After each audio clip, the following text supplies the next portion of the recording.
بشارع بنت تبص لورا أيوة أنا مسيطرة. So I posted a video of myself dancing in 2 different ways side by side, and I asked you what you felt like the differences were between the videos. And as you could see in the one on the right, I was looking down, not really making eye contact, but doing the exact same movements as the one on the left, where I was looking straight at you and smiling. I loved reading your feedback on that. It was so interesting to see what people noticed in terms of little things and technique, and others talked about emotions or confidence. I wanted to share with you what my intentions were when I made that video. In the video on the right, where I'm not making any eye contact, my intention was to dance feeling insecure about myself, not feeling very confident, kind of wanting nobody to look at me. And in the other video on the left, I just danced how I always dance, as an act of vulnerability and confidence. When there's a tenderness to your confidence, it's on fire. You'll be on fire. Because confidence isn't about being better than anybody else. It's about willing to stand in who you are and be undeterred. So how we do that in belly dance is first by making eye contact. Eye contact in itself is an act of vulnerability, because it's not just saying,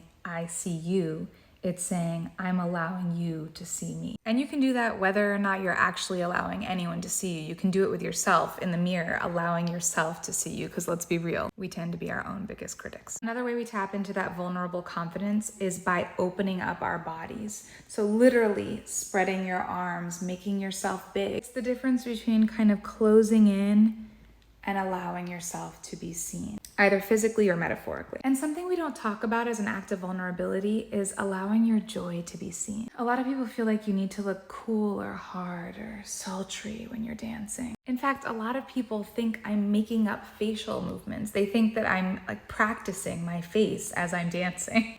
I'm just feeling. I'm just letting myself feel, and I express whatever I'm feeling at the time. So there are times where I do whole dances where I'm not smiling at all because I'm angry as hell. But I'll be honest, even when I start angry, I'm dancing and I'm having so much fun, and dancing is so much fun. And this song is so good. And oh my goodness, did you hear that beat drop? A lot of times by the end of a song or by the next song, I'm already smiling and laughing at myself. Why is it an act of vulnerability to let your joy be seen? Have you ever had a moment where you smile at somebody else and they don't smile back, and it kind of feels like rejection? Smiling can be vulnerability, because it's saying, I love this, and I love me, and I feel good about this. And then somebody else can be like, you suck, because we know they do that. But being willing to show that joy, not force it, you don't have to force it, but to allow it, it's an act of vulnerability. And to allow your anger is an act of vulnerability too, or your sadness. Authenticity is an act of vulnerability. So what I wanted to show in those side-by-sides were how I would dance if I was feeling really insecure about myself, and how I would dance if I was feeling confident. And there's nothing right or wrong about either of those. But when people ask me, how do you gain that confidence? My answer 100% of the time